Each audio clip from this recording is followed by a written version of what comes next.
So here we have another parcel, and this one's off Stainer. So Tartan teas. This is I think this is that rare tea I was on about. Oh, how do you say it now? P. Bromicola or something. All I know is it's rare. Really rare. Oh yeah. Really rare tea there. This one's been chewing. That is an agenic female. So that's female. Suspect female. That is a female. What else we got?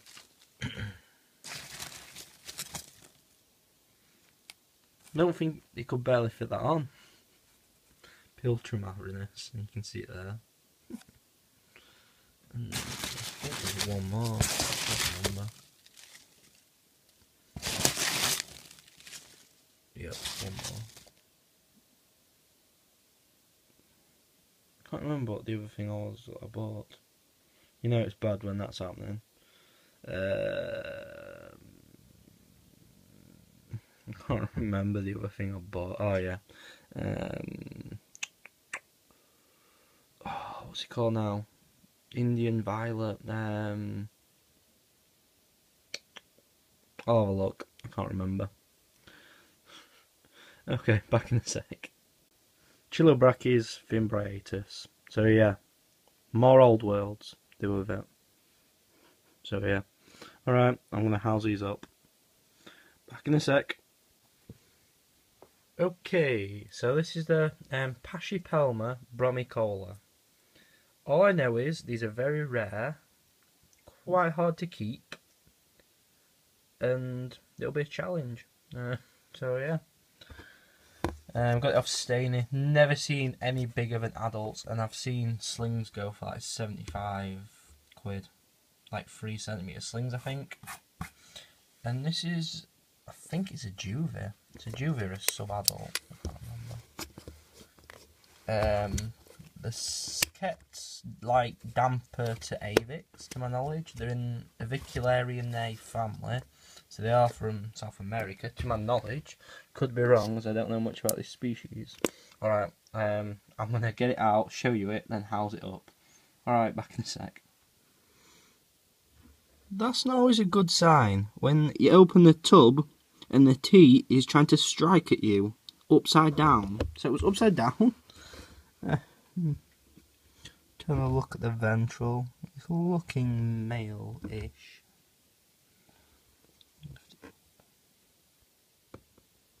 It's looking female-ish and male-ish. I'm not very good at ventrals. That's the ventral.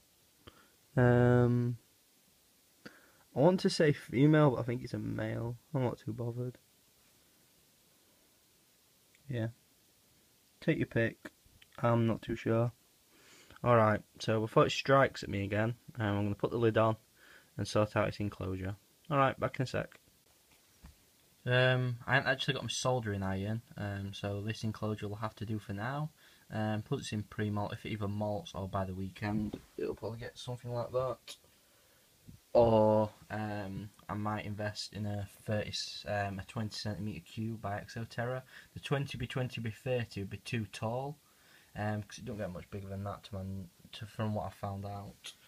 I have got a 20x20x30 spare, but I think that'd be too tall.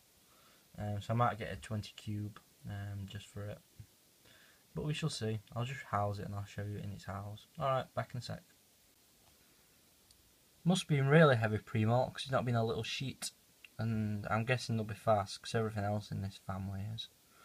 So, that's it. Very heavy pre-malt. Quite calm at the moment, but I'm guessing that's the pre-malt.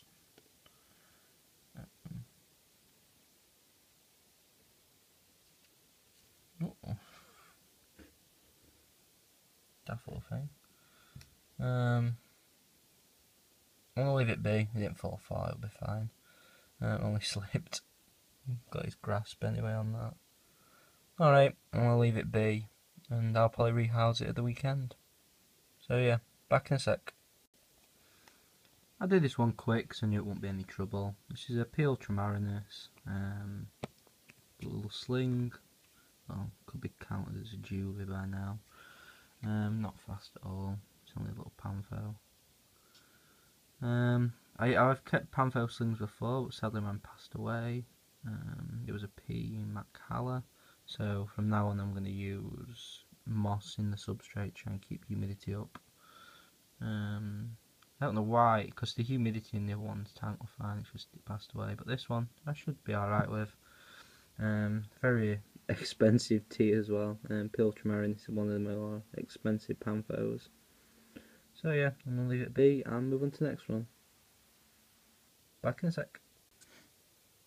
Ignore the writing on it, I'm reusing tubs. Because I've run out. So this is a sea fimb. I haven't got the adult colours yet. Very fast. Started running laps around the thing, so I put the lid on straight away. I'm keeping it off. Well, basically what I've done, I've wet down the substrate so it can burrow better. But I've dampened one side, and I'm going to keep it like wet on one side and dry on the other. So I've been told to keep them dry, but slings need a bit more humidity, so I'm just going to do it like that. Alright, I'm going to leave this be and do the agenic, which should be fun. Never kept, first time I've ever got an agenic, bit slow on it, but should be easy. Alright, back in a sec. I thought I'd give her this size enclosure, just because it'll house her for quite a while. It's quite an average terrestrial drop wall. It works well for the dry terrestrials. The humid ones, because most of them, like, well, this is for ones that don't really like to burrow as much. If it's something like your Panthos, I like to keep them in a deeper tank, and your Phomictopus, just because they sometimes burrow. It's rare, but they sometimes do. Well, rarer in adults. So this is agenic. I haven't bought one of these well, I ain't got one of these until now, just because I've been lacking on space and I thought, oh, I can get something better.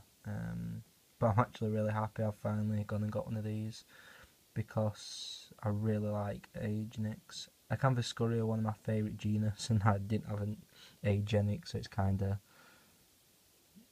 get back in. Not too good, is it? If it's your favourite genus and you ain't got most common species in it. So yeah, that's her. I'm just going to put the lid on quick. This should house her for quite a while, as I mentioned. I'll have no trouble with her. Acanthoscurrias are pretty easy to keep. She's only got a water ball because it's literally the size of her. She's not going to drown in that. I would give her a smaller one, but in these enclosures the small ones are crap, I'll be honest. So yeah, she'll be fine in there. So yeah, couple of new additions. Acanthoscurria geniculata, P Ultramarinus, P Ultramarinus, C Fimbriatus, all captured bread, of course, it's the only thing I buy. And down there is my P Bromicola, which is probably the most expensive tea I own now. Because I'd say they're probably either worth the same as P Sazime or more. Well, the slings are definitely worth more. Because you can pick up a P Sazime for like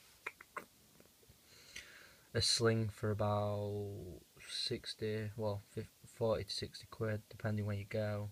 And these are like 75 quid, and that's the only time I've ever seen them, unless you're buying them off Stainer, which I can't remember how much they are. I know they're cheaper than that. Alright, so I'm going to leave her be, well, suspect her, these two slings, and this, I forgot to mention the geniculata is an adult, is a juvenile female, so yeah, confirmed female. So yeah, going to leave all these be. And as usual, perfect review for Stainer. Never lets me down with these orders. Always packed perfect. Always friendly about it. And I'd advise him to anyone. So yeah, Tartan Tarantulas. I advise them to anyone. It's the main place I get my tarantulas from. And one of the best in the hobby. Well, probably the best, to be fair. I'll be honest with you. Alright, send it, people. Bye.